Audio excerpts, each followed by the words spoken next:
फिर और उस समय मैंने क्या किया कि कुछ होम ट्यूशंस भी पढ़ाए थे। मरता क्या ना करता, होम ट्यूशन भी पढ़ाए। बहुत सारे ताने भी सुनने को मिलते थे मुझे कि हाँ बीटेक कर लिया है, एमटेक कर लिया है। मतलब एमटेक पटना से कर रहा था तो बीटेक किया, एमटेक कर रहा है और कोचिंग पढ़ा रहा है, होम ट्यूशन पढ़ा रहा है, ये क्या करेगा नहीं करेगा। परिवार वाले, घर वाले या फिर मोहल्ले वाले, रिलेटिव जो भी लोग हैं सब ताने देने को पीछे नहीं छोड़ रहे थे मेरे को। मेरा नाम सत्य प्रकाश हुआ। लोग मुझे सत्या सर के नाम से जानते हैं। आज मैं यूथ टॉक बिहार चैनल के माध्यम से मैं आपको अपनी अब तक की जर्नी के बारे में कुछ बातें शेयर करना चाहता हूं। मुझे यूथ टॉक बिहार पे आने का मौका आधारशिला एकेडमी के कारण मिला। मैं आपको बताना चाहता हूं कि आधारशिला एकेडमी का एस्टेब्लिशमेंट कैसे हुआ। सबसे पहले मैं आपको अपने बारे में थोड़ी बहुत बात बता देता हूं। मैंने अपना 10th 12th जो है गवर्नमेंट स्कूल से ही कंप्लीट किया। उसके बाद मैं इंजीनियरिंग करने के लिए नागपुर चला गया। 2013 में मैंने अपना इंजीनियरिंग कंप्लीट किया। जॉब की कुछ अपॉर्चुनिटी वहां से मिली कंप्लीट करते करते, लेकिन पैकेज बहुत अच्छा नहीं होने के कारण मैं दिल्ली चला गया। लोगों ने कहा कि हाँ गेट कर लेने से अच्छे पैकेज मिल जाते हैं, तो मैं दिल्ली चला गया। 1 साल वहां पे रहकर तैयारी की गई। दिल्ली में रहकर 1 साल पढ़ा हमने, तैयारी की, गेट का एग्जाम दिया। एग्जाम अच्छे ही गए लेकिन मार्क्स बहुत अच्छा नहीं आ पाया। फिर क्या हुआ कि मार्क्स बहुत अच्छे थे नहीं। अब मेरे पास ऑप्शन था कि मैं फिर से वहां पर रुक के फिर से मैं तैयारी करूं या फिर मैं घर को वापस लौट आऊं। घर की स्थिति बहुत अच्छी नहीं थी, तो मैंने सोचा कि क्यों ना घर पे ही रह के पढ़ा जाए। गेट एग्जाम में मेरे इतने मार्क्स थे कि किसी भी एनआईटी या आईआईटी कॉलेज से मैं एमटेक कर सकता था। मैं वापस घर आ गया। फिर मैंने जब घर आया तो मैं देखा क्या कि घर की स्थिति बहुत ज्यादा अच्छी नहीं थी। मतलब बहुत अच्छी नहीं थी तो बहुत ही खराब थी कह लीजिए आप। मैं जब बाहर पढ़ता था तो घर वाले ने कभी मतलब खुल के बताया नहीं घर में क्या परेशानियां हैं नहीं है करके, लेकिन जब बैक टू बैक जब घर वापस आ गया तो यहाँ का कंडीशन देखा कि घर की स्थिति बहुत अच्छी नहीं है। मुझे समझ नहीं आ रहा था कि मैं क्या करूं नहीं करूं करके। मैं किंग करता विमुख स्थिति में आ गया था कि मैं जॉब की तैयारी करूं या पैसे अर्न करूं, मैं क्या करूं, मुझे समझ नहीं आ रहा था। तो मैंने क्या किया कि एनआईटी पटना चूज किया। यहाँ से मैं सोचा कि मैं यहाँ से एमटेक करता हूँ। एमटेक सिर्फ इसीलिए ताकि वहां से महीने का 12,400 रुपया स्टाइपेंड मिल सके। मतलब आपको बताना चाहता हूँ कि मतलब कि अगर एनआईटी आईआईटी कॉलेज से आप एमटेक करते हो तो आपको जो है गवर्नमेंट जो है पढ़ने के लिए या रिसर्च करने के लिए 12,400 रुपया मंथली पे करती है। तो इसी लालच में मैंने एनआईटी पटना से एमटेक स्टार्ट किया। सोचा कि एमटेक चलते रहेगा और मैं तैयारी भी करते रहूंगा। लेकिन घर की स्थिति में तैयारी करनी नहीं थी।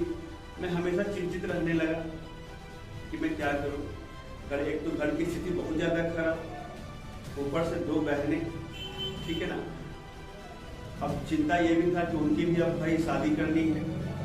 तो मैं बिल्कुल डिस्ट्रैक्ट हो गया था। मुझे समझ नहीं आ रहा था कि मैं क्या करूं कि ना करूं, मैं पढ़ाई करूं कि मैं तैयारी करूं कि मैं कुछ अर्न करूं, मुझे समझ नहीं आ रहा था। एमटेक कंप्लीट रहा, एमटेक मतलब चलते रहा अपना। उस दौरान मैंने सोचा क्या, मतलब मैं यहाँ पे आई थिंक 2014 में मैं यहाँ पे वापस आया। मैं 14 से 16 मेरा एमटेक का सेशन था। तो 12,400 वहां से मिल रहे थे। तो मैंने फिर क्या सोचा कि कहीं ना कहीं कुछ और सोर्स ऑफ इनकम की तलाश की जाए। तो मुझे तो कुछ ज्यादा चीज का नॉलेज था नहीं कि मैं इनकम कहाँ से कर पाऊं। तो मैं क्या है कि मैं टीचिंग को प्रीफर किया। एक्चुअली क्या था कि जब मैं कॉलेज टाइम पे था तो वहाँ भी मैं टीचिंग का काम थोड़े बहुत पार्ट टाइम किया करता था, क्योंकि घर से उतने पैसे नहीं मिल पाते थे जितना कि मुझे चाहिए होता था, और घर वालों को बहुत डिस्टर्ब भी करना नहीं चाहता था पैसों के लिए। तो टीचिंग का कुछ क्वालिटी मेरे अंदर था कि मैं लोगों को पढ़ा सकता हूँ। तो 2014-16 में मैं एमटेक भी कर रहा था, और उसके बाद मैं टीचिंग का भी सोचा। तो फिर क्या हुआ कि मैंने अपने एक दोस्त के सपोर्ट से मैंने 6x6 रूम कर लीजिए आप उसको, आई थिंक 6x6 रूम, जहाँ पे 2 पेयर बेंच लग सकते थे और एक व्हाइट बोर्ड, थोड़ा सा मतलब भी चलने का स्पेस हुआ करता था। वहाँ पे मतलब पहले से कंप्यूटर क्लास चलता था। मुझे मेरे फ्रेंड के माध्यम से वहाँ पर 2 घंटे के लिए रूम मिला पढ़ाने के लिए। मैंने स्टार्ट किया वहाँ पे, और एनी हाउ मेरा जो दोस्त है उसने क्या किया कि 2-3 बच्चे भी जुगाड़ कर दिए। तो स्टार्टिंग में बच्चे जुगाड़ करना बहुत मुश्किल वाली बात होती है, तो उसने क्या किया कि 2-3 बच्चे भी जुगाड़ कर दिए। वो बच्चे का कंडीशन क्या था कि वो सारे बच्चे 12th के थे। तो वो सारे बच्चे 12th के थे, वो कहीं ना कहीं मैथ पढ़ रहे थे, लेकिन वो जहाँ पे मैथ पढ़ रहे थे वो वहाँ पे सेटिस्फाइड नहीं थे। तो तीनों बच्चे जो है मेरे पास पढ़ने के लिए आए। मैं पढ़ाना स्टार्ट किया। मैं जब पढ़ाना स्टार्ट किया तो उन्हें समझ भी आ रहा था, कोई दिक्कत वाली बात नहीं थी। जहाँ वो पहले पढ़ रहे थे वहां से वो बेहतर ही फील कर रहे थे। यहाँ पे लगभग 2-3 महीने पढ़ा दिया।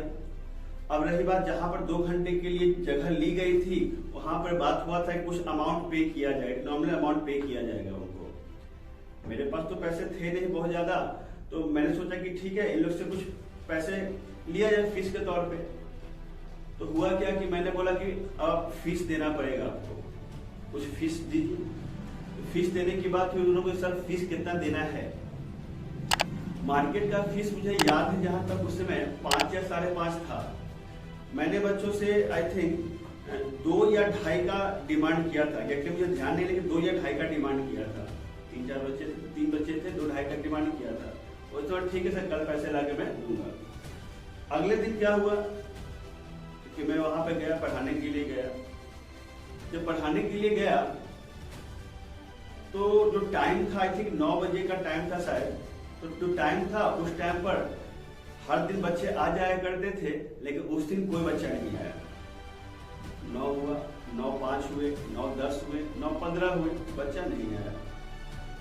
मुझे समझ आ गया कि शायद फी के लिए बोला गया, इसलिए वो नहीं आया। मैंने कॉल घुमाया कि हाँ भाई आप लोग क्यों नहीं आए। तो जवाब मिला कि सर आप फी जो है ज्यादा बोल रहे हैं, इसलिए हम लोग नहीं आ रहे हैं। अब आप सोच के देखिए, जहाँ 5 या 5.5 पे कर रहे हैं वहां समझ नहीं आ रहा है, लेकिन मैं अगर 2 का डिमांड करा दूं और मेरे पास समझ आ रहा है उनको, उस टाइम पर जिस टाइम मुझे कोई नहीं जानता था, उस टाइम पर वो फी उनको बहुत ज्यादा लगा। मैंने बोला ठीक है आपको कितना देना है। उससे वो लगभग सर 1 या 1.5 तक मैं दे दूंगा, हम लोग दे देंगे, मतलब 1 या 1.5 इंडिविजुअल पर हेड के हिसाब से बात किया जाए तो। मैंने बोला कि चलो ठीक है, something is better than nothing. कम से कम कुछ पैसे जो रेंट के देने हैं वो तो कम से कम निकल जाएंगे। उन्होंने पैसे दिया, रेंट के पैसे निकल गए, मैं जो होगा वो दे दिया करके। वो साल जो तीनों बच्चे जो पढ़ के निकले तो काफी अच्छा मार्क्स आया उनका, काफी सही मार्क्स आया। फिर क्या मुझे लगा कि शायद इससे काम नहीं चलना है। 2-3 बच्चों को पढ़ाया, फिर अब कहाँ से और बच्चे आएंगे, क्या करूं नहीं करूं, तो समझ नहीं आ रहा था। फिर मैंने क्या किया कि जो लोकल कोचिंग्स हैं, कुछ कोचिंग्स, वहां पर मैं गया और वहां पर मैंने बोला कि मुझे पढ़ाना है, 11th-12th को पढ़ाना है। इवन मैं उस टाइम 9th-10th को पढ़ाने को तैयार था, ठीक है। कुछ कोचिंग्स उस समय 11th-12th चलाते थे, मैं 11th-12th का मैथ पढ़ाने को तैयार था, क्योंकि मैथ मेरा फेवरेट सब्जेक्ट रहा है। मैथ में मैं हमेशा अच्छा रहा हूँ। 10th में भी अच्छे मार्क्स, 98-99 मार्क्स था, 12th में भी 98-99 मार्क्स था, मतलब मैथ काफी अच्छा रहा। इसे पढ़ाने के लिए मैंने मैथ ही प्रेफर किया था। बहुत सारे कोचिंग की बात की, हाँ मुझे पढ़ाना है करके पढ़ाने दीजिए। उनके डायरेक्टर जो उनसे बात हुआ करता था, तो बहुत सारे लोग जो है वो छोटे पे मजाक उड़ाते थे कि एमटेक किया, बीटेक किया, हमारे पास पढ़ाने के लिए क्यों आ रहे हैं। कुछ लोग रिज्यूम मांगते थे, कुछ लोग बोलते थे हाँ आप कल आना, मैं कॉल करूँगा। ऐसे करके बहुत काम होता था, लेकिन लिटरली किसी ने कॉल नहीं किया। उस समय मैं बहुत ज़्यादा प्रयास किया, क्योंकि उसमें कंडीशन बहुत ज़्यादा दयनीय थी, इकोनॉमिकल कंडीशन बहुत अच्छी नहीं थी। मतलब समझिए कि घर का कंडीशन खराब, ऊपर से मेरा एजुकेशन लोन चल रहा है, ऊपर से घर में इवन पिताजी की तबीयत भी खराब थी हमारी, और पिताजी की तबीयत इस कदर खराब थी कि वो बेड से उठ नहीं सकते थे, ठीक है ना। घर में फैमिली मेंबर, माँ, पिताजी, 2 बहन और सिर्फ मैं, ठीक है ना। तो उससे मेरे घर में कौन कौन था? माँ, पिताजी और 2 बहन। पिताजी जो बेड से उठ नहीं सकते थे, बहुत मतलब पैर में बहुत प्रॉब्लम था उनको, तो दोनों बहन और माँ भी बहुत परेशान रहा करती थी, कुछ कर्ज वर्ज भी थे, स्थिति बहुत खराब थी। इसलिए मन टूट चुका था, मुझे लगा था तैयारी वारी नहीं करना, मुझे पैसे कमाना है करके। इसलिए स्टाइपेंड का पैसा जो होता था और जो मैं सोचा कुछ टीचिंग के माध्यम से अर्न कर लूंगा, ये सारे पैसे मिला करके जो वो एजुकेशन लोन है, जो अपना लोन है, घर का जो है, सब कुछ मैं क्लियर कर पाऊंगा। तो उस टाइम पर क्या हुआ कि कोई कोचिंग वाले पढ़ाने नहीं दिए, उस टाइम पर स्ट्रगल चलता रहा। और फिर क्या हुआ कि अपना जो कोचिंग 3-4 बच्चे को पढ़ाया, उसका जगह कहीं शिफ्ट किया, किसी छोटे से कोचिंग था, उस कोचिंग में जाके मैंने टाई अप किया कि वहाँ पे उन्होंने बोला 2 घंटे का समय में यहाँ आपको फ्री टाइम में आप यूज कीजिए, उसके बदले कुछ अमाउंट जो देना है वो देने की बात हुई। 4-5 बच्चे वहाँ पे पैसा जुगाड़ किया, काम चल रहा था। मैं जितने पैसे इवेंट देखिए 2-4 बच्चे से आ रहे थे, वो या हमें पढ़ा तो उन्हीं को दे देना पड़ता था। उस तरह और कोचिंग में तलाश की गई थी, 1-2 कोचिंग ऐसे मिले हुए जो कुछ ऐसा कंडीशन डेवलप हुआ जिससे मुझे वहाँ पढ़ाना पड़ा। मतलब जो आप टीचर पहले से पढ़ा रहे थे वो अचानक छोड़ दिए, तो मुझे कांटेक्ट किया गया किसी के माध्यम से, तो मैंने 1-2 कोचिंग में पढ़ाया। तो फिर और उस समय मैंने क्या किया कि कुछ होम ट्यूशंस भी पढ़ाए थे, मरता क्या ना करता, होम ट्यूशंस भी पढ़ाए। बहुत सारे ताने भी सुनने को मिलते थे मुझे कि हाँ बीटेक कर लिया है, एमटेक कर लिया है। तो एमटेक में NIT पटना से कर रहा था, तो बीटेक किया, एमटेक कर रहा है और कोचिंग पढ़ा रहा है, होम ट्यूशन पढ़ा रहा है, ये क्या करेगा नहीं करेगा। तो परिवार वाले, घर वाले या फिर मोहल्ले वाले, रिलेटिव, जो भी लोग हैं, सब ताने देने में कोई पीछे नहीं छोड़ रहे थे। मैं कोई सपोर्ट नहीं कर रहा था, लेकिन ताने देने के लिए कोई पीछे नहीं छोड़ रहे थे। इस तरीके से कारोबार चल रहा था, काम हो रहा था। और मैंने सोचा, मुझे मालूम था कि जो हमारे पटना शहर जो बाजार समिति है, वहाँ पर मतलब कि बहुत सारे कोचिंग है, वहाँ पर बहुत सारे टीचर्स भी हैं, ठीक है, वहाँ बच्चे बहुत ज़्यादा होते हैं। तो किसी टीचर के माध्यम से कांटेक्ट हुआ और किसी टीचर के माध्यम से जो है वहाँ पे कोचिंग एस्टैब्लिश किया, कुछ पैसे इकट्ठे करके कुछ जुगाड़ करके जो है वहाँ पे मैंने अपना कोचिंग खोला। एक टीचर और जुड़े थे साथ में, कोचिंग खोला। एक अच्छा बाजार समिति में कोचिंग खोलना है, बहुत टफ काम होता है, बहुत हैवी अमाउंट वहाँ पर रेंट में लगता है। तो फाइनली मुझे वहाँ से कोचिंग बंद करना पड़ा, क्योंकि चल नहीं रहे थे, रेंट भी काफ़ी ज़्यादा थे, तो कोचिंग बंद करना पड़ा। 2016 में मैंने अपना एमटेक कंप्लीट किया, 2017 में मैंने कोचिंग वहाँ पर एस्टैब्लिश किया बाजार समिति में, लेकिन नहीं चल पाया, तो बंद करना पड़ा। तो कोचिंग जब बंद करना पड़ा, कोचिंग जब स्टार्ट किया था हम लोगों ने, तो उस समय क्या था कि कोचिंग स्टार्ट करने के लिए बेंच हुआ, कुर्सी हुआ, फर्नीचर हुआ, बहुत सारी चीज़ों का अरेंजमेंट करना पड़ता है। तो हम लोगों ने हर एक चीज़ परचेज किया था, हम लोगों ने मुझे पूरा इन्वेस्टमेंट हमारा ही था, ठीक है ना।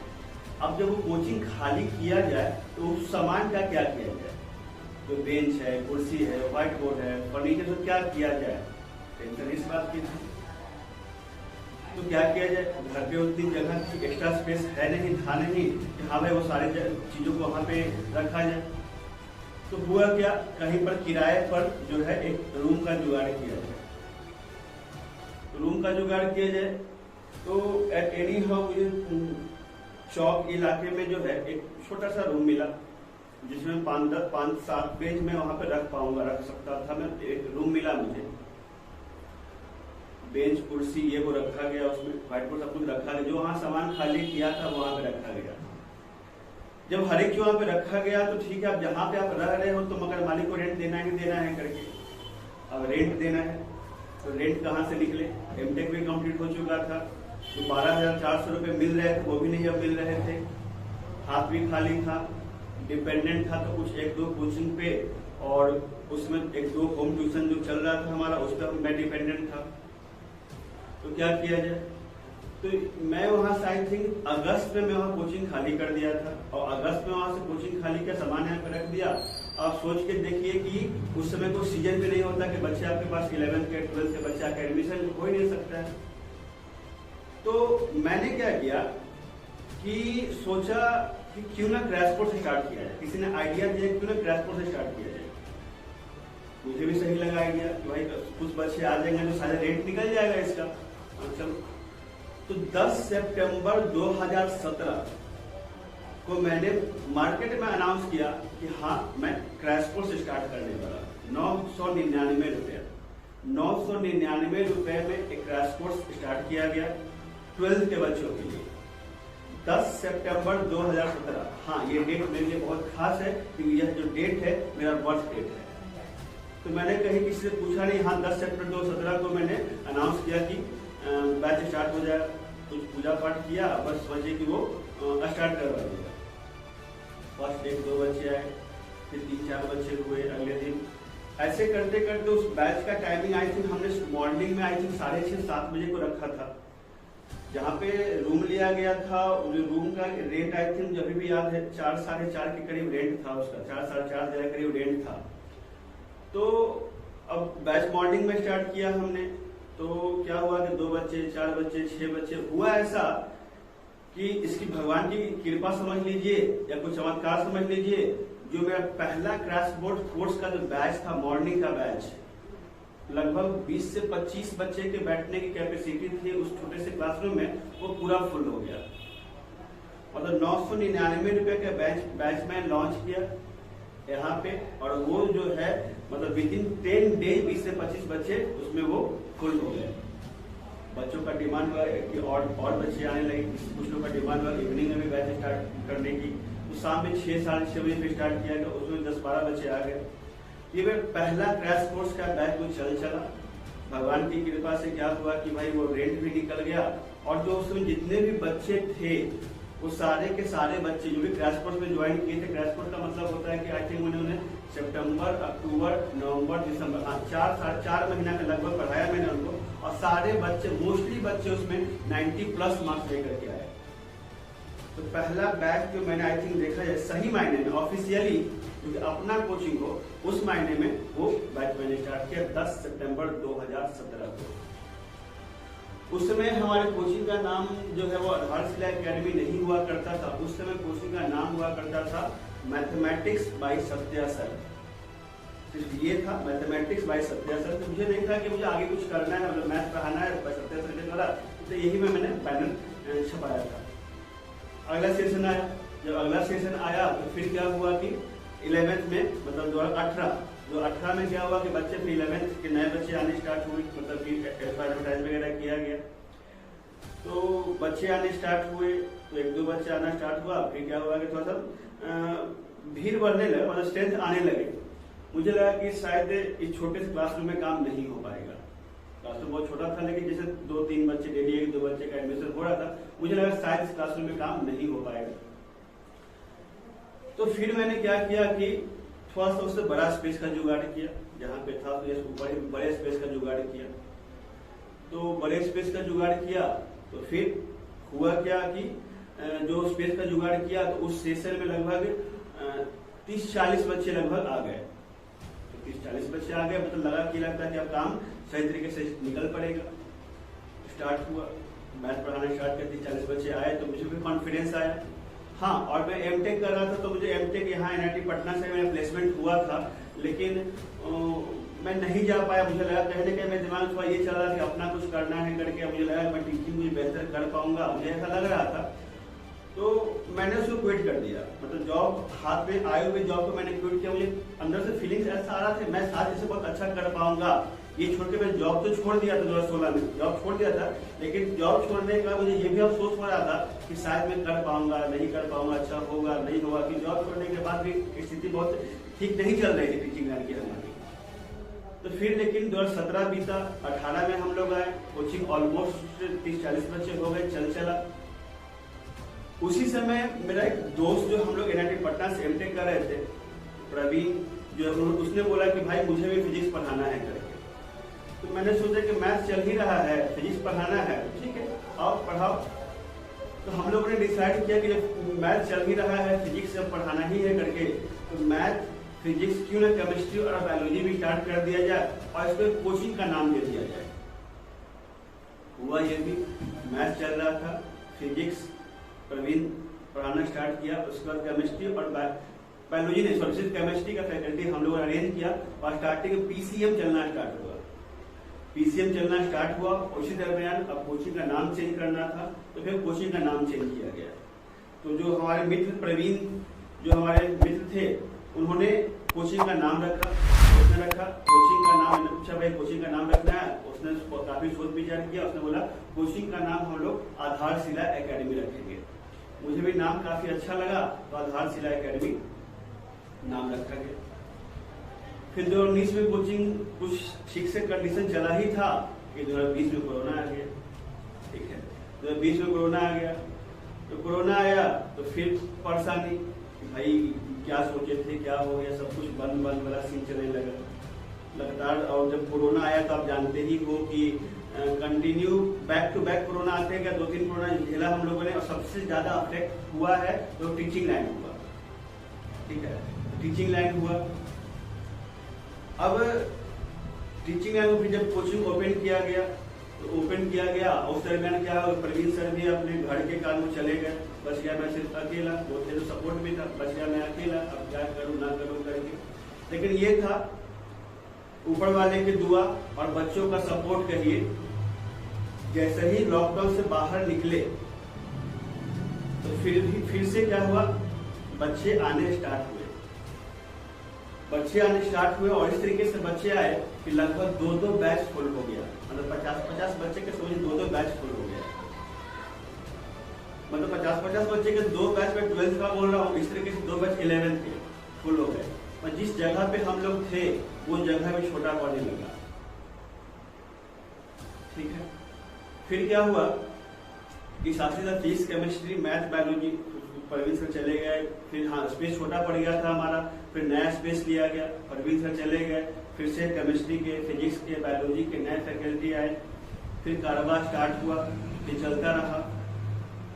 और आज के डेट में आधारशिला एकेडमी में काफी ज्यादा स्टूडेंट है, मतलब बियॉन्ड द एक्सपेक्टेशन। मतलब जिस समय मुझे यहाँ पे लोग पढ़ाने नहीं दे रहे थे, और कोचिंग वाले मुझे जो है कि पर घंटे के हिसाब से भी अपने पास नहीं रख रहे थे, आज के डेट में देखा जाए तो आधारशिला एकेडमी का नाम पूरे पटना में सभी लोग, पूरे पटना सिटी में जो है सभी लोग जानते हैं। इवन जो मेरा नाम है वो भी सत्या सर के नाम से बहुत लोग मुझे जानते हैं। मतलब आज के डेट में आधारशिला एकेडमी और सत्या सर किसी नाम के मोहताज नहीं है। ये जो है हमारी मेहनत, हमारे टीम की मेहनत और बच्चों का सपोर्ट और ऊपर वाले की दुआ से ही हो पाया। और आधारशिला एकेडमी में अभी मैं बात करूं तो आधारशिला एकेडमी में टीचिंग और नॉन टीचिंग स्टाफ मिलाकर के टोटल 25 लोग वहां पे काम कर रहे हैं। टीचिंग स्टाफ और जो भी नॉन टीचिंग स्टाफ है उनका सपोर्ट काफी ज्यादा है। आधारशिला एकेडमी उन्हीं लोगों के कारण जो है अपनी ऊंचाइयों की ओर आगे बढ़ रहा है। और मैं अभी इस चैनल के माध्यम से एक बात और ये बोलने जा रहा हूँ कि आधारशिला एकेडमी अभी जिस कैंपस में है वो कैंपस भी उसको छोटा लगने लगा है। और आधारशिला एकेडमी बहुत ही जल्द हो सकता है तो इस मंथ के एंड में, जून मंथ महीने के एंड में या जुलाई के फर्स्ट वीक में एक नए कैंपस के साथ फिर से आगाज करने जा रहा है। आधारशिला एकेडमी जो हम लोगों ने स्टार्ट किया था वो मेनली 11th-12th के लिए स्टार्ट किया था, सिर्फ सीनियर सेक्शन के 11th-12th के लिए फिजिक्स, केमिस्ट्री, मैथ, बायोलॉजी। लेकिन पिछले 1 साल से हम लोग 8, 9, 10th भी स्टार्ट कर दिए ताकि बच्चों का बेसिक फाउंडेशन अगर मजबूत होता है तो फिर आगे भी वो अच्छा कर पाएगा। हर साल पूरे पटना सिटी में मतलब साइंस के क्षेत्र में अगर बात करें तो हम लोग अपने कोचिंग से टॉपर दे रहे हैं। जेई मेंस के क्षेत्र में बात करें तो अपने कोचिंग से टॉपर दे रहे हैं। मतलब रिजल्ट काफी बेहतरीन है। बच्चों का सपोर्ट, गार्जियन का सपोर्ट, सभी लोग का सपोर्ट, फुल टू सपोर्ट है।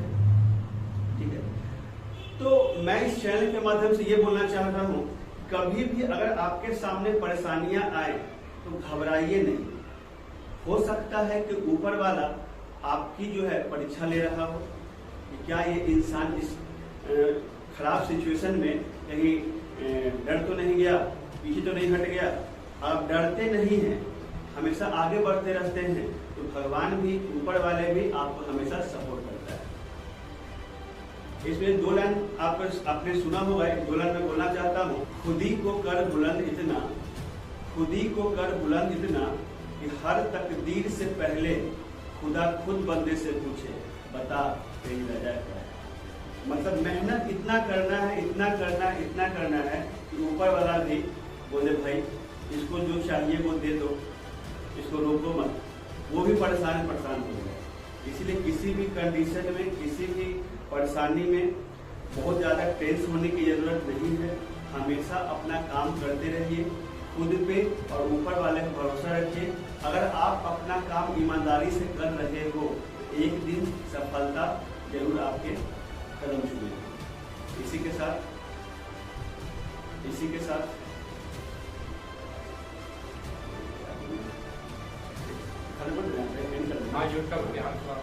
अपना सब्सक्राइब चैनल, इसी के साथ मैं अपनी वाणी को विराम देता हूँ।